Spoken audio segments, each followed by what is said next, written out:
कभी सोचा है कि हम जो करते हैं, अच्छा या बुरा, उसका हिसाब कब और कैसे होता है?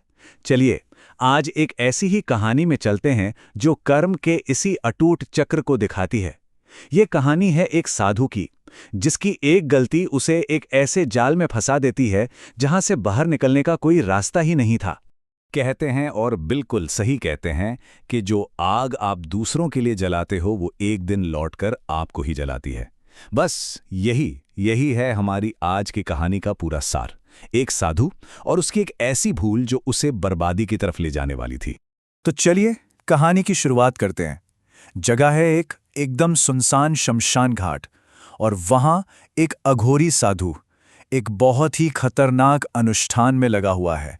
सोचिए जरा, आधी रात का वक्त है, चारों तरफ घना सन्नाटा, और उस सन्नाटे को तोड़ रही है बस साधु के मंत्रों की आवाज।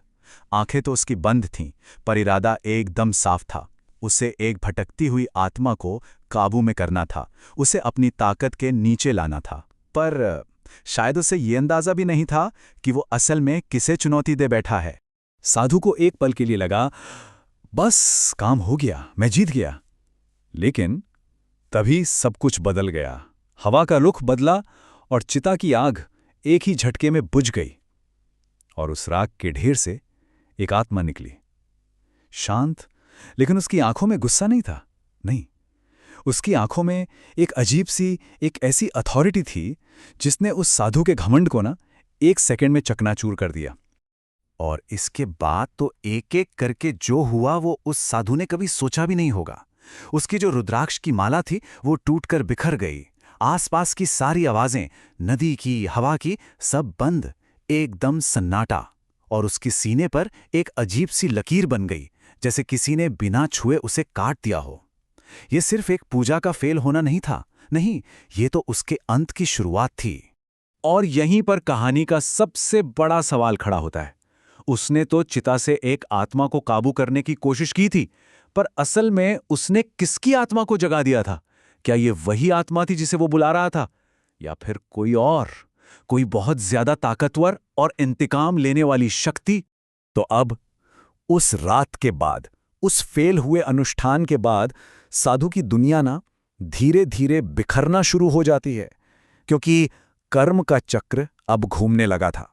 साधु जब वापस अपने आश्रम पहुंचा तो जो उसने देखा, उसके पैरों के नीचे से जमीन ही खिसक गई। उसका पूरा आश्रम एक तूफान ने तबाह कर दिया था। और सबसे अजीब बात क्या थी जानते हैं? तूफान ने गांव के किसी और घर को छुआ तक नहीं था। मतलब साफ था, ये कोई मौसम की मार नहीं थी, ये एक चेतावनी थी, एक सीधा मैसेज। लेकिन ये तो बस शुरुआत थी। आतंक का ये सिलसिला रुका नहीं। पहले तो उसकी हवन की आग अपने आप बुझ गई और जंगल से किसी बच्ची के हंसने की आवाज आई। फिर जब वो ढूंढने निकला तो पेड़ों के बीच से किसी ने फुसफुसाकर एक नाम लिया, अश्विनी। और तो और, गांव की एक शादी में उसे एक किन्नर की आत्मा ताली बजाते हुए दिखी, जो सिर्फ और सिर्फ उसे ही दिख रही थी। वो शक्ति उसे तोड़ रही थी, धीरे धीरे, परत दर परत। अब साधु का डर ना हद से ज्यादा बढ़ गया। उसने जाकर शमशान का रिकॉर्ड चेक किया, और जो उसे पता चला उससे उसका खौफ और भी गहरा हो गया। जिस चिता पर उसने वो पूजा की थी वो तो अपराजिता नाम के किन्नर की थी। तो फिर ये अश्विनी कौन थी? ये नाम कहां से आ रहा था? किसकी याद उसे हर पल सता रही थी? और अब कहानी एक ऐसे मोड़ पर आती है जहां साधु का वो भयानक अतीत खुलकर सामने आने वाला है, जो इस सारे खौफ की असली जड़ है। एक दिन जब डर अपनी हदें पार कर गया तो साधु का दिमाग एकदम खाली हो गया। वो सारे मंत्र, सारी साधना जो उसने पूरी जिंदगी की थी, सब भूल गया। जैसे किसी ने उसके दिमाग से सब कुछ मिटा दिया हो। और जैसे ही उसका दिमाग खाली हुआ ना, उसके अतीत के वो काले पन्ने एक एक करके खुद ब खुद खुलने लगे। और तब उसे सब कुछ याद आया। अश्विनी वो कोई भटकती आत्मा नहीं थी। अश्विनी एक जीती जागती इंसान थी, एक किन्नर जो गांव वालों को अंधविश्वास से दूर रहने को कहती थी। उसकी बात लोग सुनते थे, और यही बात साधु को खटक गई। अपनी सत्ता को खतरे में देखकर साधु ने अपने चेलों के साथ मिलकर उसे जंगल में घसीटा, जंजीरों से बांधा और जिंदा जला दिया। आज वही अतीत, वही गुनाह उससे बदला लेने लौट आया था। उसे ये भी याद आया कि अश्विनी की मौत पर क्या हुआ था। पूरे किन्नर समाज ने मिलकर श्राप दिया था।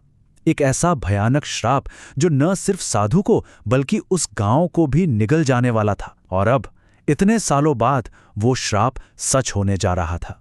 तो अब शुरू होता है किन्नर के श्राप का असर।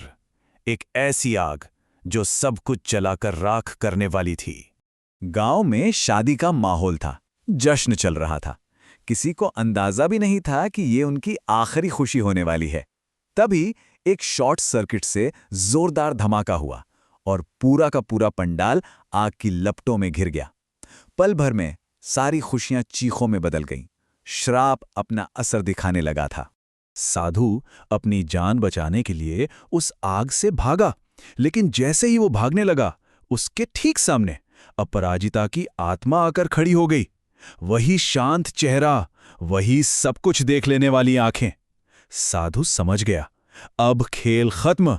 वो घुटनों पर गिर पड़ा, दया की भीख मांगने लगा, लेकिन अब बहुत देर हो चुकी थी। अब तो न्याय का समय था। और अब कहानी अपने आखिरी पड़ाव पर है, जहां साधु को अपने कर्मों का फल मिलना था, और वो भी बिल्कुल उसी तरीके से जो उसने खुद दूसरों के लिए चुना था। उस आत्मा ने साधु को छुआ तक नहीं, बस उसे हवा में उठाया और वापस उसी शमशान की तरफ खींचने लगी जहां से ये सब शुरू हुआ था। सोचिए, जिस जगह उसने अपनी ताकत का घमंड दिखाया था ना, वही जगह अब उसके इंसाफ का मंच बनने वाली थी। कर्म का चक्र बस अब पूरा होने ही वाला था। उसे ठीक उसी जगह पर फेंका गया जहां उसने अपनी वो तांत्रिक पूजा की थी, और उसके चारों ओर बाकी किन्नर आकर चुपचाप खड़े हो गए।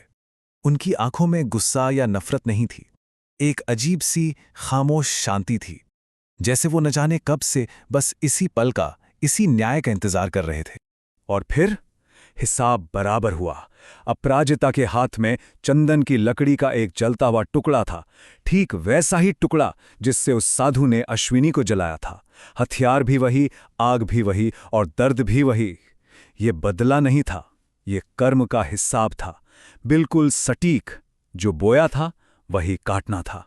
साधु अपनी जान की भीख मांगता रहा, गिड़गिड़ाता रहा, पर उस आत्मा ने वो जलती हुई लकड़ी उस पर गिरा दी, और उसकी चीखें शमशान के सन्नाटे में गूंजकर अश्विनी की चीखों की यादों में हमेशा के लिए मिल गईं। जो आग कभी उसकी ताकत का प्रतीक थी, आज उसी आग ने उसे खत्म कर दिया। चक्र पूरा हो चुका था। तो सवाल ये है कि ये न्याय था या एक शाप का पूरा होना? शायद दोनों में कोई फर्क है ही नहीं। कर्म का रास्ता सीधा और साफ होता है। ये कहानी बस एक बात याद दिलाती है कि कर्म का पहिया हमेशा घूमता है, और एक न एक दिन हर किसी को अपने किए का हिसाब देना ही पड़ता है। देर हो सकती है, पर अंधेर नहीं।